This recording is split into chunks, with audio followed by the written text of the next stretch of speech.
I am very pleased. Thank you for doing that again.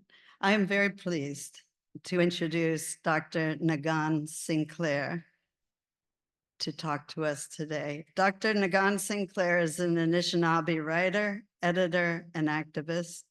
He is the head of the Department of Native Studies at the University of Manitoba and considered one of the most influential thinkers on issues impacting Indigenous cultures, communities, and reconciliation in Canada. He writes a biweekly column in the Winnipeg Free Press, is a frequent panelist on CBC's Power and Politics, and has edited and written multiple books. Most recently, Winnipeg, Visions of Canada. I meant to Visions of Canada from an Indigenous Center. I meant to actually bring a copy of his book to show you when I left it at home. Sorry, Niigaan. Niigaan will be speaking on envisioning a basic income for Indigenous peoples. Please welcome Niigaan. Great. All right. So good. Was that okay? I heard a little bump there. So, bonjour de me magraduk, Niigaan webedam de dish de class namigo shindo dem di menwendam layayen. It's nice to be here. I am, it's 8 a.m. for me in Manitoba, out there in Nova Scotia. I know you're all, what is it, 8 in the evening out there? I'm just joking. That's just, I know it's in the morning, but it's quite early for me. I'm not actually there, but I just flew in from Manitoba. I'm in Ontario, doing some work out here in Southern Ontario. So, but I'm my heart is out there with all of you, and I know the important work that you're doing out there in the big forum, out on the East Coast there. And so I wish that I could be there. I wish that I could be out there with you in person. However, I'm sending all my thoughts, and I did very happily accept the request to come and speak to you a bit today about basic income from an Indigenous perspective. And so I want to talk to you about two things today.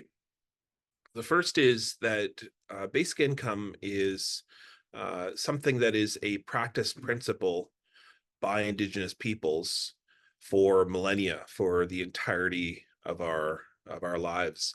And it is only recently, over the past few hundred years, that the installation of capitalist system that has been exploitative, that has been based on competitiveness and individuality, has undermined our governance systems and has led to a crisis of poverty, homelessness, addictions that you now see in Indigenous communities today.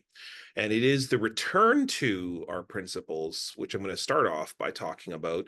And one of the most important principles, a return to our principles will be what will heal us, or what will bring forth the healing necessary to come out of this immense colonialism that devastates our community. It is returning to those principles, like basic income, that I will show you and illustrate to you in just a minute, that will carry forward for us in the future. But secondly, because it's not just about Indigenous communities or Indigenous peoples, it is the very basic principles of what is Canadian, meaning that everything that is Canadian is Indigenous in its center, everything. There is nothing that the newcomers, the British and French people who came to this place, and now people from all across the world and their different cultures and communities, have come alone, that have made this country. There is nothing in this country that is not Indigenous at its center. And so I'm going to make an argument to you today to say that basic income is the only thing that we can do if we choose to call ourselves Canadian, or what I will say is Canadian. Okay, so there's we're going through a tragedy in Manitoba right now. Yesterday we had a very tragic moment. In fact, I was on a plane heading towards Ontario when this occurred. It was our Grand Chief, Kathy Merrick, who is from Pimicikamak Cree Nation in northern Manitoba. She's been serving as Grand Chief of the Assembly of Manitoba Chiefs, which is the largest advocacy body for chiefs in Manitoba. There's 63 First Nations in Manitoba. The Assembly of Manitoba Chiefs represents 62 of those First Nations. Our Grand Chief, during a press conference yesterday after the not guilty verdict of yet another person in our community who harmed an Indigenous person, was found not guilty. She came out. The family didn't want to come out and speak about the life and history of the victim, who his name's Will Amu, or Amu. So Kathy Merrick, being the Grand Chief of Manitoba, Grand Chief of the Chiefs of Manitoba, came out and held a press conference right on the footsteps, sorry, the stairs of the Manitoba courthouse. And upon meeting with media, which was a few dozen media who were shouting questions like a press conference or a presser usually does, Kathy Merrick, Grand Chief Merrick, said she felt dizzy, collapsed, and then passed away, literally on the steps of the courthouse in Manitoba. There's probably nothing that's more symbolic than that. That a chief, a mother, a grandmother in our community, an auntie, an elder, fighting for her people to her last dying breath. That is where we're at. That's where we're at. It is thousands upon infinite amounts of Indigenous peoples have passed away in similar circumstances. Maybe not on the steps of the courthouse, but fighting for our culture and our tradition and our values to their last dying breath. And a tragedy that has befallen in Manitoba. I was speaking with the Grand Chief of Manitoba Giwetnak, which is, we have two chiefs organizations that are regional. The Northern Chiefs, that's Manitoba Giwetnak, Garrison Settee is his name, Grand Chief Settee, and then Grand Chief Daniels, who's in charge of the Southern Chiefs organization. I was speaking with Garrison Settee, Grand Chief Settee, last night on the phone, and everyone's just beside themselves with sadness over the loss of Grand Chief Merrick, because there's a simple principle that we use in our communities to determine the worth or the job that a chief is doing. This is pretty universal. You know, I'm a professor of Indigenous studies, and so therefore my whole job is to study Indigenous communities, tribal nations all across Turtle Island, North America. And I can tell you with absolute certainty that I don't know every tribal nation. There's thousands of them, just 643 in Canada alone, but thousands of them if we include the United States and Mexico. But I can tell you that it's pretty universal, this truth, this principle of what I'm about to tell you. In Indigenous communities, the way that we value or that we grade or that we assess a chief, what we call an ogama in my language, Anishinaabe, is who eats first. So what will happen usually is people will look around and they'll say, okay, who's eating first in this community? And then that will be the assessment on the leader, the ogamak. And usually there's no such thing as a chief in Indigenous communities. It's only a recent invention. We had hundreds of chiefs, thousands of chiefs. There's a drum chief, there's a grandmother chief, there's a storytelling chief. There's a drum chief, there's a history chief who keeps the history of the community. Anyways, but usually amongst the council of chiefs, there is a grand chief. And that grand chief, or what we call the Giche Ogama, that big chief, that big leader, who's in charge of everyone, he's really just sort of overseeing everything.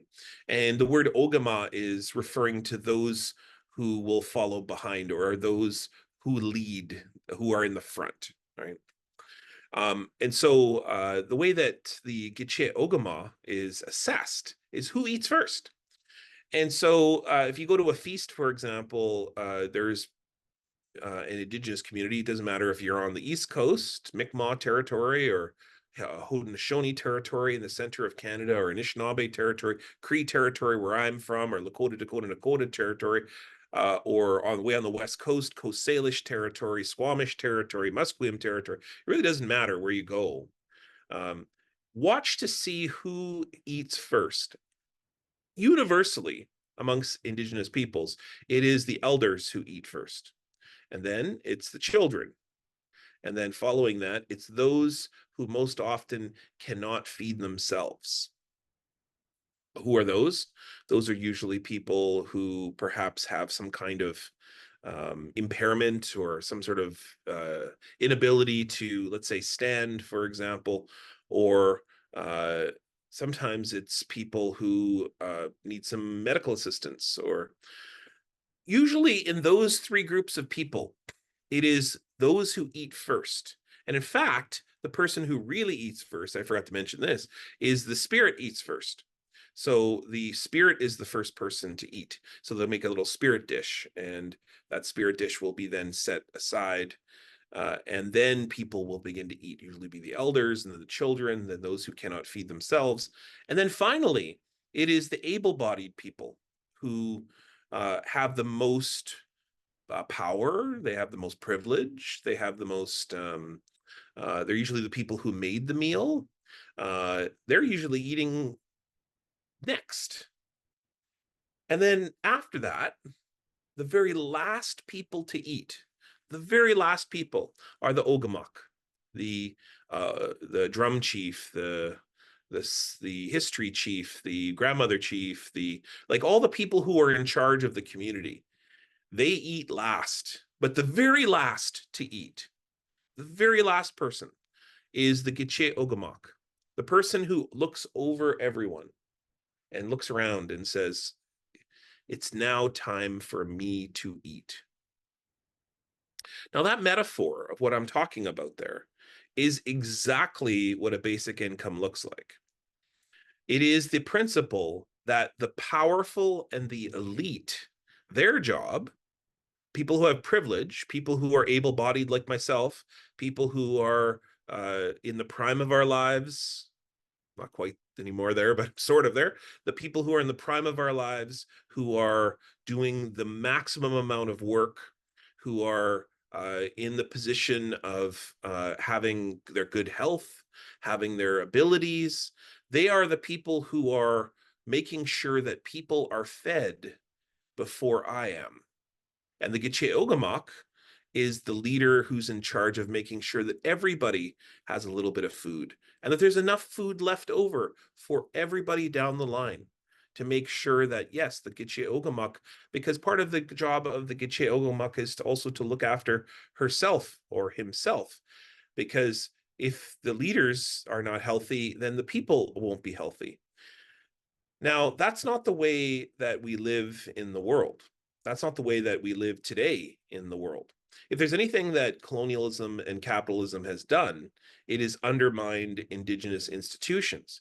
And it is rewarded and served to isolate and therefore empower or reward certain groups of people, like, for example, men, or heterosexual people, people who perform sexuality in a particular way, or people who agree to convert into a certain belief system of Christianity. Those people are often rewarded. And the way that the capitalist system that was brought by the newcomers is that individuals are privileged according to how competitive they can be, how individualistic they can be, and how many people they can leave behind, how many people they can stand differently from and have power over. And that is the way in which our Indigenous communities have been worked. And the chief and council system, the Indian Act, this is the way the Indian Act worked. This is the way residential schools worked, which was that children were taken away from their community and then set aside and put into individual values. That's things like cutting hairs. That's things like putting them into a competitive environment, a cutthroat environment of schooling, removing them, absolutely isolated them from the land. and then therefore then indoctrinated them into a system in which their job was to leave each other behind and forget about each other and separate and just worry about your goal is to go and accumulate as much money as you can and then eventually buy a house and then have a nuclear family and never ever ever go to those horrible uncivilized communities where they have horrible terrible values like making sure that everybody eats together and at the same time and that everybody has a little bit, that everybody gets to share in that wonderful wealth of the community. I've just described to you poverty, addictions, homelessness in every Canadian city, which is why the explanation of why Indigenous peoples are most oftentimes the majority of those groups of people have been in which it's traumatizing. It's a traumatizing experience. And for Indigenous peoples, having been divorced from our traditional teachings and therefore oftentimes been lost or angry or have a historical mistrust of those institutions around us, because we still today try to turn young Indigenous peoples into capitalistic individual people separated from the land, competitive with each other. Like look at a high school graduation as a perfect example. From the time of grade 9 all the way to grade 12 or grade 13, the old back in the old days in Ontario or whatever you go, wherever you I talk about university if you want to do as well. What we do is we hold up young people to turn them into the most capitalistic, competitive individuals that they can possibly be. Look at any classroom that is the essential math, science, social studies, uh, English. These are all systems that are based in individual success, like group work. That's all just minor stuff to the side that really doesn't matter, especially when it comes to things like testing or rewards or the Governor General Award. And then at the end, we say, okay, whoever's accumulated the most, who's ever had the most amount of success as an individual, and who has ever left everybody else behind, we're going to hold them up as the greatest Governor General Award winner. We're all going to applaud at graduation. And then at the end, we're going to send them all away. We're going to send them all away to go and get your picket fence house and be absolutely success as an individual, but leave your community behind. That's actually the message of graduation. Please leave and never come back. So there's nothing more antithetical to Indigenous traditions than schooling. And I'm not even talking about residential schools from 150 years ago. I'm talking about today. My daughter just graduated from a high school, Canadian high school, just like every other Canadian high school. It's the exact same from coast to coast to coast. We make sure that we hammer the indigeneity out of every Indigenous student. And if you have any pride of being Indigenous by the time you finish school, it's despite the system. It's not because of the system. And so my point is that within Canadian society, schooling is one example, but we could talk more about the way the economy operates or the way the culture operates within the country. We still live in an antithetical or an anti-Indigenous society, and that's not a complaint. That's not me saying, oh, well, Canada is crap and we need to burn it down. That's not me saying that at all. My saying is that it is a miracle when a young Indigenous person is proud of themselves. It's oftentimes because those values in Indigenous communities, making sure that everybody has a little bit to eat, everybody is considered, the medicines are shared. That's despite a system that continues to perpetrate individualism, capitalism, and capital accumulation.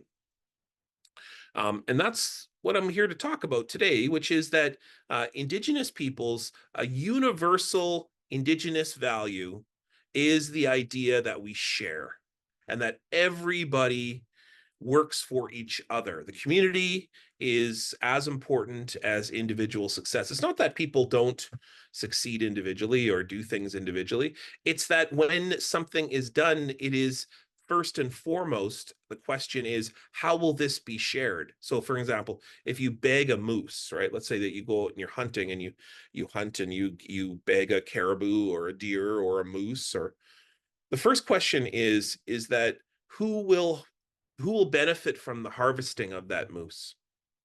meaning that when I come home, I make sure that I keep some for my family, but it's also my job to make sure that everybody has a piece of the moose or the caribou or the deer. And that means that sometimes they're smaller than I might otherwise get. But I do that in the understanding that the next time a moose is hunted, or a deer or a caribou or a beaver, or that everybody will have an opportunity to be able to share in that. And that, let's say one winter I get sick or I break my leg, or let's say that one winter I'm unable to uh, find the game out there, but that my neighbor down the road is a better hunter than me. And that means that I still will benefit by sharing what I have, and that that person will share what they have, and will care for each other. That's what the word kanata means. So when the newcomers came to here, the Wemitigojawak, that's the French, Jacques Cartier, when he came and captured the sons of Donnacona at the place called Stadacona, that's where the word kanata comes to be, because Jacques Cartier, the French explorer who then came over and he's a terrible person generally, but when he captured indigenous peoples, and two of them were the sons of the chief that he first met at what's now Montreal, but at the time is a Haudenosaunee community, it still is, called Stadacona. He turned to those young boys and he said, what are the riches? Like, where's the gold, or where's the spices, which is what he was looking for? Where's the place of value in your land? And they said, Kanata.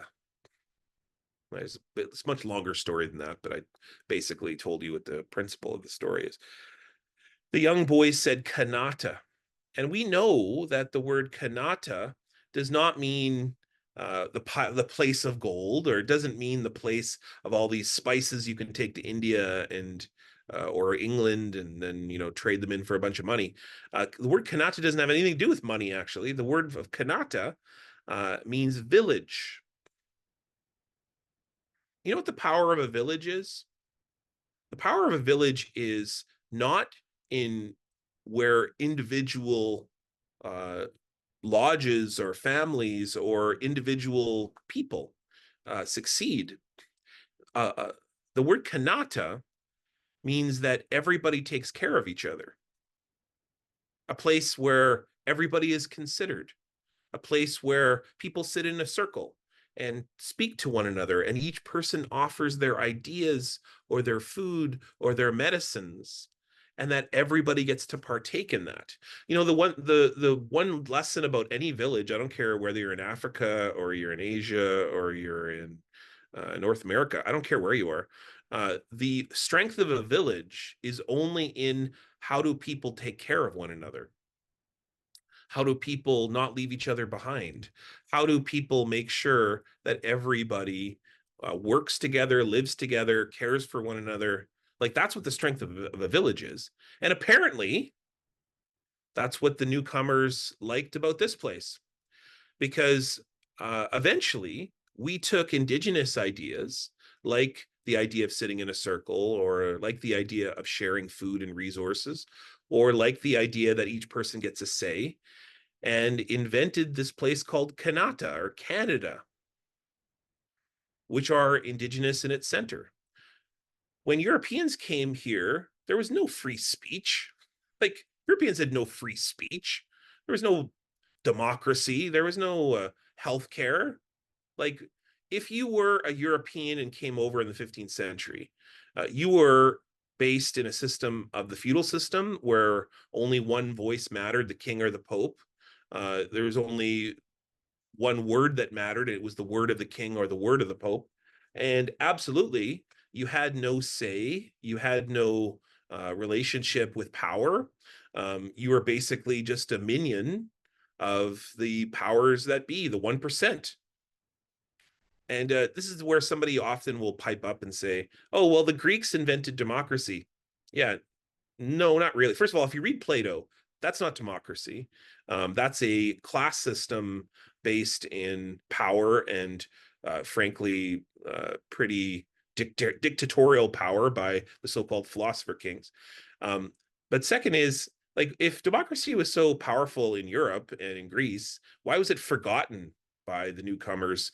And everyone just went, nah, that sucks, until you reach North America. And then you're like, oh, well, let's go back to reading Plato now. No, what the Europeans did when they came to this place is they saw people sitting in a circle and they said, oh, what are they doing over there? Oh, why is it that the grandmothers in a community are some of the strongest voices? Why is it that people share and they're the healthiest with the longest lifespan, ability to withstand disease?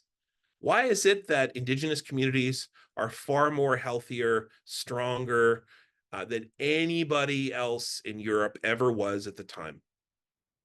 Why? And the Europeans asked that question. They said, well, why is it that we're encountering these incredible civilizations and these governments? What are the principles in this place that work in this place? Oh, we're going to develop this. We're going to call it democracy. Oh, everybody gets to have a say in something and gets to have a vote. Oh, we like that. Let's make eventually the American Constitution, Declaration of Independence, eventually the system of the Confederation Act here in Canada, British North America Act. Like, all of that is great. And it starts with Indigenous peoples, or eventually the healthcare system. The idea that we share all of the resources in a society, make sure everybody has a little bit.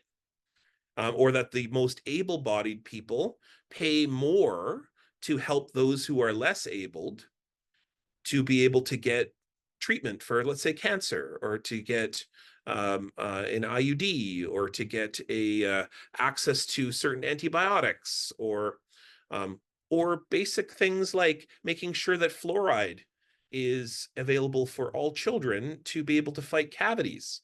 Like, that's the healthcare system. That's what we have. That's an Indigenous idea. Or freedom, or the freedom of speech. This is where I might just remind our good friends who drive trucks that it is Indigenous peoples who came up with freedom of speech, or the idea of freedom. It is not Europeans. Europeans had very little to do with freedom until they were exposed to it by witnessing what Indigenous peoples did, which is the freedom to hunt a moose, but also the freedom to share that moose and to make sure that everybody has a piece, because freedom only matters if everybody is free. And this is where the teaching of Canada meets basic income. The only thing that is Canadian is the idea that we share, that we take care of each other, and that everybody has a say in the way government operates in this country. That is the only thing that a village is supposed to do. So if we were to be Canadian, meaning that we are to be in charge, or our job is to live up to the values that we purport to hold dear, like multiculturalism and healthcare and freedom and all this kind of stuff, it will be how we return to our indigeneity at its center. That will be how we will be as Canadian. When we go out and we only hold values of capitalism, individuality, and therefore the 1% go out and have the biggest house and the biggest truck and the biggest amount of money that they can go and have power in Ottawa or Toronto or Vancouver or wherever else. That is the most antithetical to the values that we purport to represent. And this is where I really bend a lot with some of the modern conservatives in the conservative movement, especially social conservatives, and the idea that leaving people behind is a Canadian value, that having a big, huge house and making sure and don't giving a care at all about those who are sleeping out on the street, none of that is a Canadian value.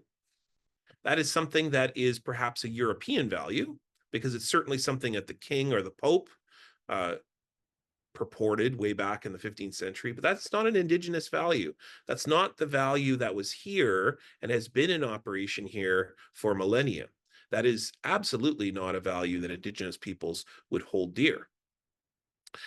What we would say is that those who are sleeping outside, those who are suffering from trauma, those who are suffering from not having a home to live tonight, we would think of them as our relative, as our neighbor, as the next person who's going to hunt a moose. So it's our job right now to share the moose that we have hunted and to make sure everybody has a little bit.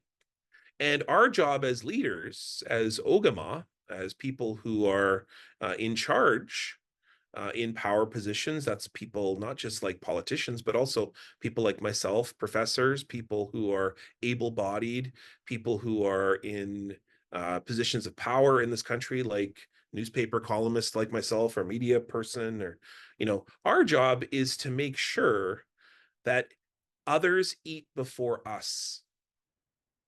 That's the value of leadership. That's actually the Canadian value of leadership, and therefore the Canadian value of leadership. If we're going to call ourselves Canadian, let's be Canadian, which is that our job is to make sure that others eat as much as we do. Our job is to take care of ourselves. Don't get me wrong. We can't leave ourselves behind, because if we are unhealthy, then we cannot do the work necessary to keep this country going, because we are the able-bodied, we are the privileged, we are those who are at this stage of our lives able to do the maximum amount of work to be able to support everybody around us. But it's our job to not just take care of ourselves. Our job is to take care of our relative, who are those in our community who are also making sure that they are giving us their gifts too. That yes, they may not be able to hunt, but they're able to share stories, or they're able to share our history, they're able to raise our children, they're able to make sure that we know the songs, they're able to teach us love and joy, which is what children do, and oftentimes our elders. The key here is that basic income is the most important Canadian thing that we can do to make sure that everybody shares, to make sure that everybody has opportunity, to make sure that the safety in our communities, and oh, by the way, the outcome of this, or I'll call it the side effect of this, is that basic income would cure poverty, homelessness, addictions, which would therefore mean that there's more money in healthcare, there's more money in the justice system, for policing, for example, for people to have abilities to do more, like for governments. Like, okay, let's say that if, for example, you like your potholes to be fixed in cities. Well, one of the problems with city budgets is that they're oftentimes exponentially dealing with crises involving colonialism. And they're dealing with issues like, for instance, addiction, or in the downtown of Winnipeg, they're dealing with issues like crime in the downtown core. Well, a basic income would immediately deal with that issue, enable people to have the opportunity that everybody else has within a community, and therefore the city can now have money for potholes. So if you're a pothole supporter, meaning we want to deal with potholes, you should be right on board at the front of the line, the front of the march when we talk about basic income. And oh, by the way, you'd be the most Canadian of all Canadians by saying that. So I hope that was helpful to you. I hope that gave you a few principles to think about. And what I hope is that all of you out there at the Basic Income Forum continue to know two things. One is that basic income, the idea of sharing, or the principle of who eats first, is the most important issue, or the most important principle for Indigenous peoples, and that basic income is an Indigenous idea. It has been here for millennia. It has been in every single tribal nation, and it's been in existence for the longest time. It is restoring that principle of sharing, that principle of equality, or that principle of making sure that those who are able-bodied make sure that those who are around us are cared for. That is something that Indigenous peoples are fighting to our last dying breath, fighting to make sure that we ensure and we bring that back to our young people and to our communities, because that will be what cures colonialism. That will be what will address violence, competitiveness, individuality, which are those things that continue to permeate in things like our school system and our society. My own daughter just went through it. And that if you're an Indigenous person, you succeed and you're proud of yourself, you succeed despite the system, despite. And we should be standing with Indigenous peoples when they're fighting to ensure that principles like basic income or sharing, or the idea of making sure that everybody has access to medicine, access to a safe place to live, everybody has access to being considered, or everybody is considered, that people, the spirit and the fighting job that people like Grand Chief Kathy Merrick did is never forgotten, and that we honor her this morning by you talking about basic income. You are not doing just some left wing, whatever they decide to call you. You are honoring and standing with Indigenous leaders this morning by doing this work. You are honoring that, and you are doing what is breaking down colonialism as a result of this conference that you are doing. You are addressing that, and you are living up to the values also of the second principle, which is that you are being the most Canadian. You are living the values of Canada, and you are, to the truest, most core principles, embodying reconciliation by doing this work of talking about basic income. That's what today's all about. And so I hope that that was useful to you. I hope that was helpful. I don't know if there's a few questions over there in St. Matt's Church. I assume that's St. Matt's Church over there. I see up on there. Oh, thank you very much. Oh, thanks.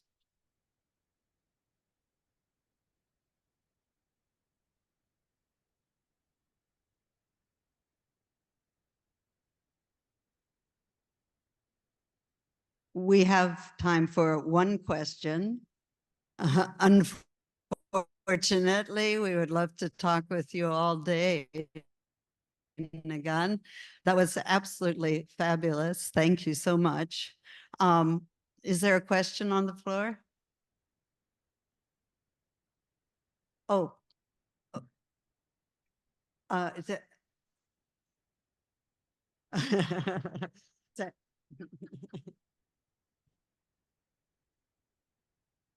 I just saw a note of thanks from Joan. So thanks very much, Joan. And a big thanks to everybody out there. I don't see so much a Hi, question. first of all, Oh, thank you there. so much. Okay, there it is. I'm the choir, and I think most Canadians don't understand the cost of poverty to every Canadian in terms of just pockets, just the money in your pocket, what it costs taxpayers. And it's economically the best way to go to follow these Indigenous values. What kind of arguments do you get, and anybody involved with BIG here in Nova Scotia, from government when we talk about it? Because I think if Canadian taxpayers truly understand the cost, they might come around, but there's a vested interest, I think, in the government to not talk about that or have that conversation. What kind of responses do you get from government when you speak the wisdom you did today? So can you hear me? Can you hear me? Just nod if you can. Yeah. Okay. So the number one response that I often get is that individuality, capitalism, the idea of leaving people behind, that's liberty. That's somehow freedom. And that is the like, it's hard for me to not call that ignorant, but it's deeply ignorant. And one of the problems that I face most oftentimes is people who have very few critical thinking skills. And what I mean is that uh, there is no freedom if everybody doesn't have freedom. Like, like, like the uh, uh, uh, there was a leader that one time said that people who think that you can live on an island have no concept of the water. Like the fact is that there is no islands in this world. And there's two things that Indigenous peoples hold dear as truths, which is everything is connected and everything impacts each other. Like there is nothing probably that centralizes our teachings more. And the idea that you can have certain people, and I think there are certain people on the left and certain people on the right, I really don't matter. The ignorance is well distributed across the political spectrum. And I think the particular idea that what people do somehow is isolated from others uh, is just brain numbing to me. It's just like I don't even know where to begin with that idea. That the idea that and these unfortunately are oftentimes those who reach the highest echelons of power in our communities because they can leave people behind the most by having this idea that only my political base matters, or only if I have if I have enough money to make enough political posters, that's what matters. That I can buy an election instead of ideas and principles. And oftentimes that's where we get really wrong. And so what is my response to, or what oftentimes do I get in response, is that people who have a really misguided understanding of what freedom is, or what liberty is, or what the idea that somehow leaving people behind is something that we should hold up as a value of merit. Like, for example, like what do we teach kids, or what do we teach people like newcomers about Canada? Or what do we hold dear to our values in, let's say, a community or a group or an organization? Do you bring people into any group and say, okay, your job is to make sure that everybody else in this group is nothing to do with your decision? Or do you make sure in kindergarten to make sure that nobody shares? Like, what would that be like? Like, so why is it that when we get to be adults, suddenly that's the values that we hold most dear, or that's the values that we think is freedom when it's not? Because if nobody is free, like, then there's no freedom. Like, there's one thing Indigenous communities knew, which is that if the community next door was starving, that we are not going to be safe. Because what's going to happen is that if they don't eat, then we're going to come for our food. And that's going to create conflict between us. So our job is to take this abundance of food that we have, this harvest of fish or caribou or deer, and go and share it with the people next door. That's what we did, by the way, when the newcomers showed up, who frankly were completely useless to live in this place. They showed up often. They couldn't handle the winters. They didn't know where the medicine was. And they absolutely kept looking for spices and gold instead of looking for what truly is the riches here, which is relationships. Niigaan, thank you so much for those really wise words and important messages for all of us. I wish you could see our audience. We were sitting rapt and really, really appreciate everything you said. Thank you for participating.